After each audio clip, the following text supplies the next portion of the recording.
Welcome back sa Usapang Tito Manny. Sa tulong ng reward money na nakapatong sa ulo ng mga akusado na kasamahan ni Pastor Apollo Kibuloy, isa-isa na nga ba silang mahuhuli? Dahil sabi po dito sa balita, Kibuloy's co-accused arrested, 1 million peso bounty held in capture. Yan po ang sabi ng DILG. Ayon po sa Inquirer.net, the 1 million peso bounty helped authorities arrest one of Kingdom of Jesus Christ leader Apollo Kibuloy's 5 co-accused in Davao City. Yan po ang sabi ni Interior Secretary Benjamin Abalos Jr. Pauline Canada, one of the 5 co-accused of Kibuloy, was presented to the public during a Philippine National Police press conference on Friday. Abalos said, an anonymous caller last July 9 informed the Davao City Police of the whereabouts of Canada. Sabi ni Abalos, bago mahuli itong si Canada, may isang hindi nagpakilalang caller ang tumawag sa hotline ng Regional Investigation and Detective Management Division ng office sa Region 11 para i-report sa police na nakita niya ang isang babae na kamuka ng nasa litrato ng wanted poster na nilabas ng PNP na may reward na 1 million pesos. Maski papaano ay nakatulong ang reward dito. Well, kung tutuusin, hindi po maski papaano. Talaga pong nakatulong yung reward money na yan. Dahil kahit na sabihing 1 million lang dun sa mga co-accused ni Kibuloy, about 1 million is still 1 million. At kung hindi naman sasabihin kung sino ang nagturo, talaga pong magkaka-interes ang marami na ituro ang mga akusado, lalo na at sila ikapitbahay lang pala o nasa paligid lang at alam nila ang whereabouts ng mga co-accused. Na yun ang nangyari dito, kaya nahuli itong si Pauline Canada. Naaresto si Canada sa isang subdivision sa Davao City noong Martes ng hapon. Police Regional Office 11 Director Brigadier General Nicolas Torre III noted that the place of Canada's arrest is only about less than 2 kilometers away from the regional police headquarters. However, PNP Chief General Romel Marbil noted that it is hard to find people who are hiding no matter their location. Mantakin nyo, 2 kilometro lang ang layo sa Regional Police Headquarters, doon nagtatago yung Pauline Canada. Dahil iisipin nga naman kasi ng mga nagtatagong ito, hindi sila maghahanap doon sa malapit sa mga istasyon ng pulis. Dahil ang nasa isip nila, hindi maghahanap ang mga pulis doon sa malapit sa kanila. Dahil hindi doon magtatago yung mga pugante. Doon pala nagtago sa malapit sa police headquarters. May nakakilala. At sigurado, ang naisip kagad nung nakakita sa kanya ay yung 1 million.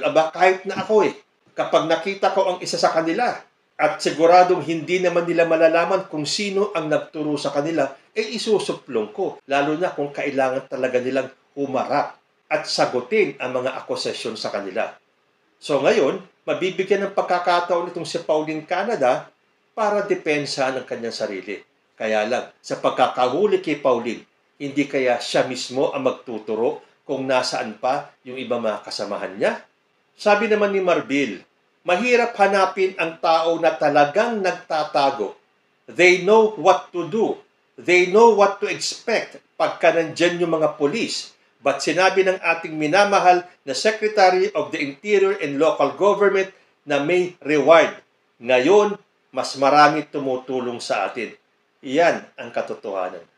Binigyan silang tsansa na sumuko noon, ayaw nila. Ngayon kailangan pang patungan ang ulo nila ng reward. At nag-umpisa na ang pagbagsak nitong mga akusado. So, tulad ng pag-anunsyo ni Abalos na bukod dun sa 1 million sa mga co-accused, yung pong 10 million naman ang reward money doon sa makakapagbigay ng impormasyon leading to the arrest of Kibuloy. Kasi nga, mula nung inilabas nila yung 10 million reward na yan, ang dami na daw po ang tumatawag sa headquarters para magbigay ng impormasyon. Pero siyempre, kailangan po nilang pag-aralan mabuti. Baka yung iba scam lang. Sabi nga dito sa balita sa Philippine News Agency, PNP strictly vetting tips on Quiboloy's whereabouts. Pieces of information on the whereabouts of fugitive televangelist Apollo Quiboloy will undergo strict verification. Yan po ang sabi ng PNP. This came after the Police Regional Office confirmed receiving a lot of calls giving information on Quiboloy's location after a reward has been offered for his arrest. Baka meron doon ay nililigaw naman yung ating focus kung saan yung sa tingin natin ay maaaring matagpuan itong mga wanted persons na ating hinahanap. One of the challenges is we know that the subject of our warrant of arrest is a high-profile individual. He has resources. He has supporters. So we continue to appeal to Pastor Quiboloy and his 5 co-accused. Spare your supporters, your relatives. Face the charges. On the part of the PNP, we are just implementing the law. Pero kung naliliitan pa rin sila sa 10 million, sabi po ni Fajardo that the PNP is looking into increasing the bounty for anyone who can give information that will lead to Quiboloy's arrest. So nag-umpisa na nga po Nauna nang bumagsak si Pauline Canada at siguradong sunod-sunod na po yan. At pasasaan ba at mahuhuli din itong fugitive na si Apollo Quiboloy? O nga pala, isa po yan sa kine-question ng mga supporters ni Quiboloy. Bakit daw tatawagin fugitive si Quiboloy? Hindi pa naman siya nahahatulan. Hindi naman siya found guilty. Na tama lang daw na tawagin siyang wanted pero hindi pugante or fugitive. At bakit daw siya susuko samantalang tinawag na siya na pugante or fugitive ni President Bongbong Marcos? Pero may pagkakaiba po ba ang salitang fugitive saka ang wanted? So hinanap po natin ang ibig sabihin ng fugitive. At ito po ang aking nabasa.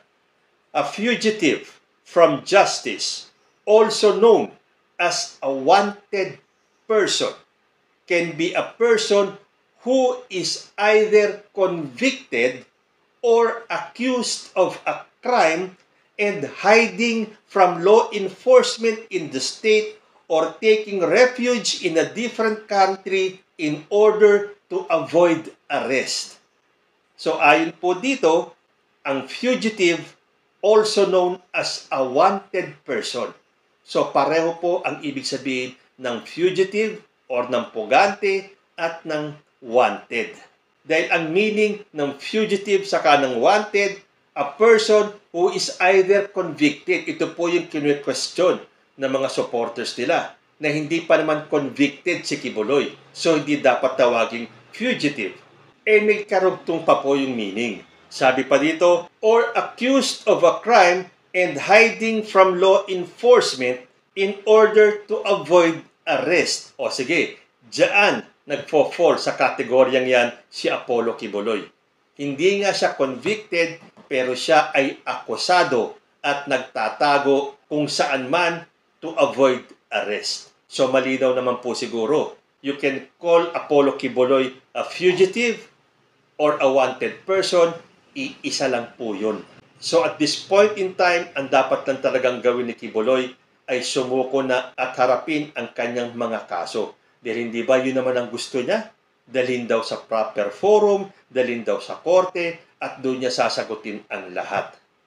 Pero, ano ba itong mga bulong-bulungan at mga chismis na sinasabing nagpa-facial surgery daw si Apollo Quiboloy? O nagparitoke ng muka, nagpa-opera para ibahin ang kanyang itsura?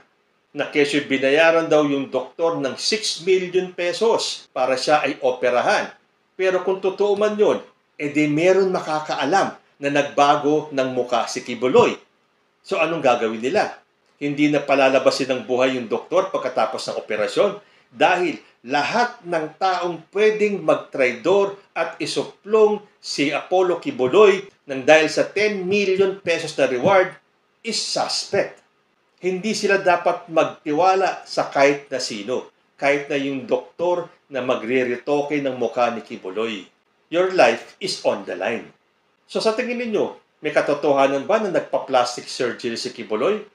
Pero kahit na ano pong gawin niya, i-alter man niya yung itsura niya, sooner or later, mahuhuli po yan. Dahil meron pa namang ibang pagkakakinanlan tulad ng fingerprints. Dahil tandaan nyo, kahit na siya ay magbago ng muka, dapat walang makakaalam ni isang nilalang kung siya ay magpapa-plastic surgery. Dahil kung sino man ang makaalam na binago niya yung kanyang itsura, pwede pa rin po silang bumaliktad at ituro ang kinalalagyan ni Apollo Kibuloy. Lalo na ngayon at binabalak pa palang taasan yung 10 million na reward money para ituro mo lang kung nasaan ang kinaroroonan ni Apollo Kibuloy. Hanggang kailan po kaya magtatago si Pastor Apollo Kibuloy? Only God knows. Kayo po, ano ang masasabi ninyo? Comment lang po down below at magbabalik ang usapang Tito Manny. Diyos ti Agnina.